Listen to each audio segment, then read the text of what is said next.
앞으로 내가 건물을 짓겠다라고 해서 전에서 대로 변경해달라라고 신청 안 됩니다. 토지의 지목과 용도 지역에 대해 구분이 다소 좀 안 되는 케이스들이 좀 보면 있어요.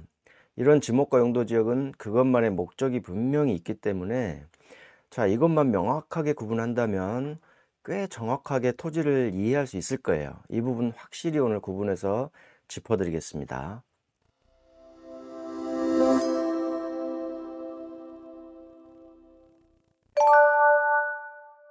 지목과 용도 지역 두 가지 분석 포인트를 가지고 가야 된다는 거죠. 왜냐하면 지목과 용도 지역이 분석해야 될 핵심이 다르기 때문인 그래요. 그 말은 엄연하게 비교 분석이 돼야 된다는 거고 15개 정도로 분석 포인트를 정확하게 비교해서 표로 한번 만들어 봤어요. 어떻게 분석 포인트를 가져가야 되는지 한번 비교해 볼게요. 자, 우선 공적 서류를 보면 지목은 지적도, 임야도, 토지대장, 임야대장 이런 것들을 통해서 확인을 해야 된다는 거. 그 다음에 용도지역은 토지이용계획 확인서라는 공식 서류가 있어요. 이 서류를 통해서 확인해야 된다는 거. 뭐 토지임 사이트나 뭐 기타 프롭테크 툴들을 이용해서도 확인이 가능하겠지만 연계되는 시간차가 분명히 있을 수 있으니까 반드시 공적인 서류 통해서 확인하시라는 겁니다. 자, 여기서 지목과 용도지역을 확인했다라고 하면 시점적으로, 의미적으로, 특징적으로 이 세 가지를 통합적으로 좀 분석할 필요가 있는데요. 지목은 과거나 현재가 중심이 되는 외관상으로 현황이에요. 쓰임새, 어떻게 쓰이고 있는지 현재 상황, 이게 지목입니다. 전으로 밭으로 쓰이기도 하고 논으로 쓰이고 있기도 하고 과수원 또는 뭐 임야, 산지로 쓰이고 있는 거, 그 현재의 상황입니다. 그게 지목을 나타내는 거고요. 자, 그 다음 반면에 용도 지역은 지목이 전, 답, 뭐 임야, 현재 상황이 이렇다고 하더라도 앞으로 미래에 앞으로 건축관념에서 건축할 수 있는 건축 관점에서 바라봐야 된다는 거고요. 이런 것들이 좀 차이가 있죠.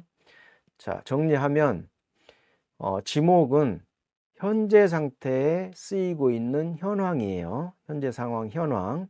그리고 용도 지역은 미래의 건축 관점에서 얼마나 건축할 수 있는지 미래의 이 토지의 능력을 나타내는 기준이라고 보면 되겠습니다.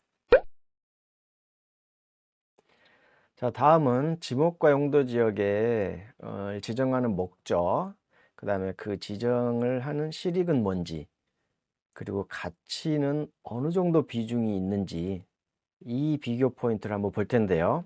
자, 우선 지목은 국가 지정 목적이 국가의 토지 행정 편의를 위해서 지정한 거예요. 지목을 등록하고 토지를 등록하고 공시하고 유지하고 관리하는 그런 목적들이 있는 거고, 그에 반면에 용도 지역은 그 토지를 우리나라 전체의 토지를 먼저 계획적으로 계획해 두고 그 계획에 따라서 개발하겠다라는 그런 취지가 있는 거예요. 개발적인 측면에서 바라보는 토지의 관점이고요. 그 다음에 그 개발을 위해서는 뭐든지 계획이 되어 있어야 된다. 용도 지역을 계획적으로 구분하는 거죠. 일단 그렇게 간단하게 좀 알아두고요. 그러면 지정하는 실익은 뭐냐, 실제로 구체적인 실익이 뭐냐, 이걸 볼 텐데, 지목은 토지 지주들에게 세금을 걷는 용도로 쓰이는 거예요. 재산세나 보유세죠. 재산세나 종부세를 걷어낼 때 어떤 세율의 기준이 된다든지 세율을 지정하기 위한 토지의 종류를 또 구분하는데 그것들을 판단하는 근거로 쓰겠다라는 겁니다. 지목은.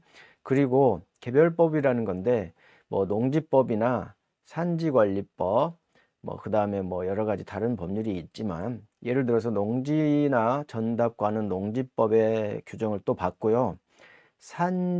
산지관리법은 뭐 임야, 지목이 임야 같은 경우는 산지관리법 적용을 받죠.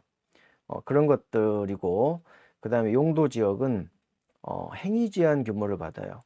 아까 얘기했던 토지의 미래에 아까 건축 얘기했죠. 건축 관점에서 이 토지가 앞으로 건축될 수 있는 능력이나 가능성을 나타내는 측면인데 이런 것들이 행위제한 관련해서 건축할 수 있는 건축물의 용도, 종류, 규모, 뭐 건폐율, 용적률, 층수, 높이 이런 것들이 있었죠. 그런 것들 시가와 지역, 시가와 유보 지역, 뭐 보존 지역인지 이렇게 구분할 때 쓰는 지정 실익이 있겠습니다. 가치 비중을 좀 뭐 논하기는 좀 그렇지만 그래도 두 개를 판단했을 때는 용도 지역이 앞으로 이제 미래 가치를 보는 거기 때문에 용도 지역을 더 크게 비중적으로 봐야 되겠다. 지목은 필지 단위고 용도 지역은 구역 단위다. 이거 뭐 예를 들어서 이거 뭐 어렵지 않으니까 한번 보시면 자 필지가 이렇게 있으면 구역을 지정하는 기준을 한번 볼게요. 자 필지가 이렇게 있고 이 필지별로 전, 답, 과, 목, 임, 뭐 이렇게 지정이 되죠. 지목은 필지별로 이렇게 하나씩 지정되는 거예요. 무조건 하나씩 있는 거예요. 명찰처럼. 그러고 나서 용도 지역이라는 거가 이렇게 이제 구분이 되는데 이렇게 용도 지역도 이렇게 구분이 될 때 중복되지 않게 독립적으로 이렇게 구분이 돼요. 여기는 뭐 자연 녹지, 여기는 뭐 계획 관리 이렇게 지정이 되면 자, 이 지역은 지목이 전이자 용도 지역은 자연녹지 지역인 거고요. 이 지역은 지목이 임야이자 용도 지역은 계획관리 지역이 되는 겁니다. 단위는 지목은 필지 단위고 용도 지역은 이 구역 단위 전체 필지 여러 개를 묶는 구역 단위가 된다는 거죠. 지목의 담당 기관은 또 지적소관청이에요. 지금 소관청이 뭐냐? 시군구청이에요. 시군구청 지자체죠. 용도 지역은 특별시, 광역시, 특별자치시, 뭐 그다음에 시, 구는 없습니다. 자, 관련 법부터 한번 좀 보면 지목은 공간정보관리법에 근거해서 이런 것들은 이제 이 법의 기준이 된다는 거예요. 그래서 지목에 관련된 내용을 보려면 공간정보관리법이라는 것을 보면 됩니다. 그리고 용도지역은 국토계획법, 국토계획 및 이용에 관한 법률이죠. 국토계획법과 그 밑에 도시군관리계획, 그 다음에 그 지자체, 특광, 특시군 담당 기관이 있었죠. 이 군에서 지정한 도시계획 조례, 이 조례에 따라서 이렇게 순차적으로 적용이 된다. 이런 법률을 보면 용도 지역에 대해서는 정확하게 알 수가 있습니다. 자, 그리고 세분화하는데 지목은 28개로 세분화되어 있죠. 그 다음에 용도 지역은 21개. 옆에 이제 용도 지역 어떻게 구분이 되는지는 참고하시고, 자, 이게 이제 지적 공부에 나눠서 등록하게 되면 효과가 발생하는데, 반면에 용도 지역은 계획할 때 용도 지역 도시군 관리 계획에 따라서 다시 관리 계획에 따라서 지정하고 지역 노면을 고시 공고했을 때 그때 효과가 발생합니다. 자, 이렇게 지정된 거를 변경은 어떻게 하느냐? 변경은 지목은 소유자가 신청에 의해서만 변경이 될 수 있어요. 누가 직권으로 해주거나 그런 경우는 드물고요. 어떤 절차상 직권으로 하기도 하지만 일반적으로 소유자 신청에 의해서 지목이 변경된다는 것 기억하시고요. 용도 지역은 도시군 관리 계획에 따라서 그 다음에 변경은 어렵다. 지목은 쉽다. 왜냐하면 소유자가 신청만 하면 해주는 거예요. 근데 무조건 한다고 다 되는 건 아니고요. 기본적으로 예를 들어서 전에서 대로 이렇게 변경하는 게 일반적이죠. 대에서 전으로 변경하는 어리석한 사람은 없겠죠. 가치가 떨어지니까요. 보통은 전에서 대로 지목 변경을 하는데요. 이 지목을 변경하는 타당한 이유가 있어야 돼요. 지목이 뭐라 그랬습니까? 현재나 과거의 상태, 현재 이용 상황이에요. 상황, 현재. 미래가 아니에요. 자, 앞으로 내가 건물을 짓겠다라고 해서 전에서 대로 변경해달라라고 신청 안 됩니다. 거절당하죠. 왜? 앞으로. 자, 지목 변경은 현재나 과거라는 거 다시 한번 강조합니다. 현재나 과거에 이 이용 상태가 지목에 맞아야 돼요. 그러려면 전에서 대로 지목병을 신청하려면 뭐가 있어야 돼요?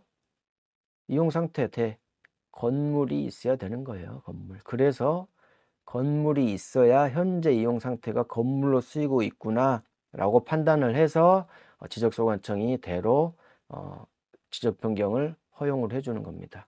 소유자가 신청을 하긴 하지만 현재나 과거의 이용 상태가 건물 있어야 된다. 상태가 대에 적합해야 된다 라는 게 포인트가 되겠습니다.